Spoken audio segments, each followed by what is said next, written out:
আজকে আমরা আলোচনা করব 2026 সালে আরামবাগ লোকসভায় 60টি বিধানসভায় কোন দল এগিয়ে থাকতে পারে। 2021 সালে আরামবাগ বিধানসভায় হরিপাল বিধানসভায় এখানে টিএমসি কি করবি মান্না তিনি ভোট পান 1,10,215 ভোট এবং বিজেপি থেকে ভোট পান সমীরণ মিত্র 87,143 ভোট এবং আরএসএমপি শিমুল সরেন ভোট পান 15,795 ভোট। অর্থাৎ 2021 সালে কিন্তু হরিপাল বিধানসভাটা কিন্তু টিএমসি দখলে ছিল। 2024 সালের লোকসভা ভোটে এই হরিপাল বিধানসভায় টিএমসি এখান থেকে 2024 সালে মিতালি বাগ এখানে জয়লাভ করে তিনি ভোট পান 1,15,371 ভোট। বিজেপি থেকে অরূপ কান্তি দিগার তিনি ভোট পান 82,912 ভোট এবং সিপিএম থেকে বিপ্লব কুমার মিত্র তিনি ভোট পান 16,776 ভোট। এটা হলো হরিপাল বিধানসভা হলো 2024 সালের লোকসভার ভিত্তিতে। এই হরিপাল বিধানসভা এখানে টিএমসি লিড পায় 32,459 ভোটে লিড নিয়ে এগিয়ে থাকে। তার পরবর্তী বিধানসভা 2026 সালে এগিয়ে থাকতে পারে কোন দল?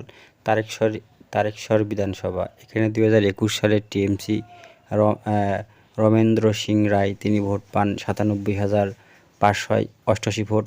বিজেপি থেকে স্বপন দাশগুপ্ত 88,461টা ভোট এবং সিপিএম থেকে সুরজিৎ ঘোষ তিনি ভোট পান 14,396 ভোট।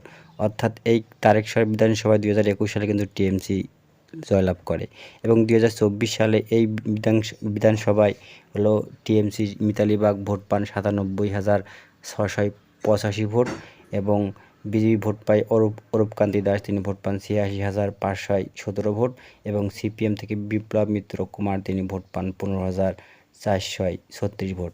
অর্থাৎ তারেশ্বর বিধানসভায় টিএমসি এখানে লিড পায় 11,168 ভোট। অর্থাৎ এই কেন্দ্র কিন্তু বিজেপি এবং বিধানসভা এবং লোকসভায় এগিয়ে থাকে। তার পরবর্তী বিধানসভা 2026 সালে কোন দল এগিয়ে থাকতে পারে?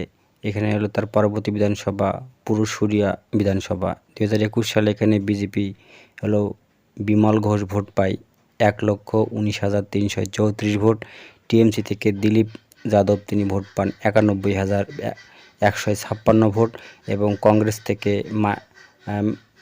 মনিকা মালিক ঘোষ ভোট পান 7,828 ভোট এবং দেখা যায় যে পুরসভা বিধানসভায় এখানে জয়লাভ করে বিজেপি 2021 সালে বিধানসভায় এবং পুরসভা লোকসভায় এখানে বিজেপি ভোট পায় অরূপ কান্তি দিগার তিনি ভোট পান 1,14,636 ভোট।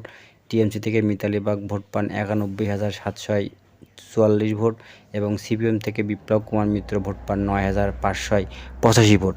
অর্থাৎ এই কেন্দ্রে কিন্তু বিজেপি লিড পায় 22,892 ভোটে লিড পায়।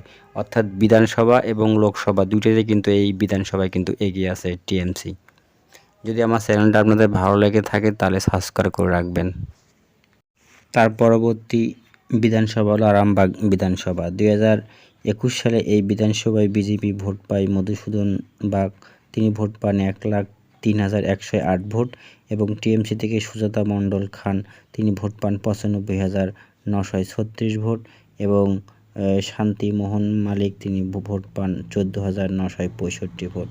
অর্থাৎ এই কেন্দ্রে কিন্তু আরামবাগে কিন্তু বিধানসভায় কিন্তু বিজেপি হলো জয়লাভ করে 2021 সালে এবং 2024 সালে টিএমসি মিতালি বাগ এখানে ভোট পান 98,847 ভোট।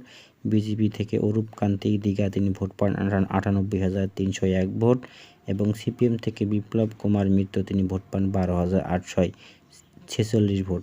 অর্থাৎ তৃণমূল কংগ্রেস এই আসনটি কিন্তু এই বিধানসভায় হাড্ডাহাড্ডি লড়া হয় এবং 2021 সাল থেকে কিন্তু টিএমসি এখানে লিড পায় 546 ভোটের লিড নিয়ে আরামবাগ বিধানসভায় কিন্তু টিএমসি লিড নিয়ে এগিয়ে থাকে। তার পরবর্তী বিধানসভা হলো গোহাট বিধানসভা।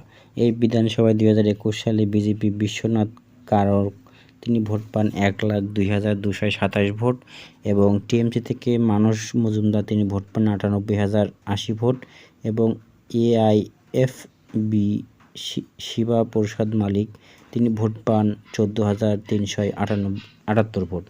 অর্থাৎ এই গৌহাটি বিধানসভা 2021 সালে কিন্তু বিজেপি জয়লাভ করে এবং 2024 সালে এই বিধানসভায় বিজেপি অরূপকান্তি দিঘা তিনি ভোট পান 1,02,750 ভোট। টিএমসি থেকে মিতালি বাগ ভোট পান 96,864 ভোট এবং সিপিএম-তে বিপ্লব কুমার মিত্র ভোট পান 13,554 ভোট। অর্থাৎ 2024 সালেও কিন্তু তারা এই গোহাট বিধানসভায় কিন্তু বিজেপি লিড নিয়ে এগিয়ে থাকে এবং তারা এখানে 5,886 ভোটের লিড নিয়ে বিজেপি এখানে এগিয়ে থাকে গোহাট বিধানসভা। তার পরবর্তী বিধানসভা খানাকুল বিধানসভা। এই বিধানসভায় 2021 সালে এখানে বিজেপি সুকান্ত ঘোষ তিনি ভোট পান 1,07,403 ভোট। টিএমসি থেকে মুন্সি নাজমুল করিম তিনি ভোট পান 94,519 ভোট এবং ফয়জল খান তিনি ভোট পান আইএসএফ থেকে 8,732 ভোট। অর্থাৎ খানাকুল 2021 সালে কিন্তু এখানে বিজেপি জয়লাভ করে এই বিধানসভাটি, কিন্তু 2024 সালে এই আসনটি বিজেপি অরূপকান্তি দিঘা তিনি 1,07,165টা ভোট পান এবং টিএমসি থেকে মিতালি বাগ ভোট পান 90,043টা ভোট এবং সিপিএম থেকে বিপ্লব কুমার মিত্র তিনি ভোট পান 10,977 ভোট।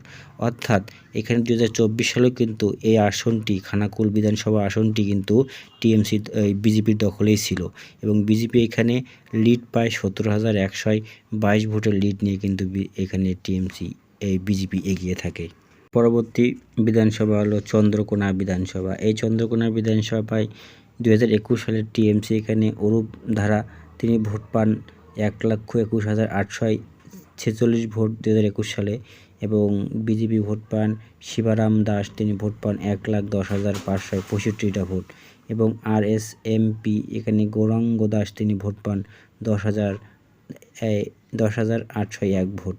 অর্থাৎ চন্দ্রকোনা বিধানসভাটি 2021 সালে কিন্তু টিএমসি দখলে ছিল এবং 2024 সালে কিন্তু টিএমসি এখানে মিতালি বাগ ভোট পান 1,19,878 ভোট এবং বিজেপি অরূপকান্তি দিঘার ভোট পান 1,11,843 ভোট এবং সিপিএম থেকে বিপ্লব কুমার মিত্র ভোট পান 12,899টা ভোট।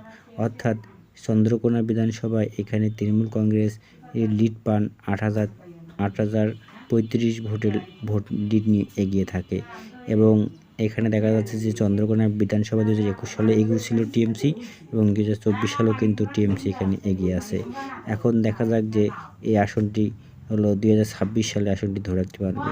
এখানে মোট 7টি বিধানসভার মধ্যে 4টিতে বিজেপি এগিয়ে আছে 2024 সালের লোকসভা অনুযায়ী এবং 3টিতে এগিয়ে আছে হলো টিএমসি। অর্থাৎ 2026 সালে ভোটে কিন্তু এর ফলাফল কি হতে পারে সেটা সময় হলে দেখা যাবে।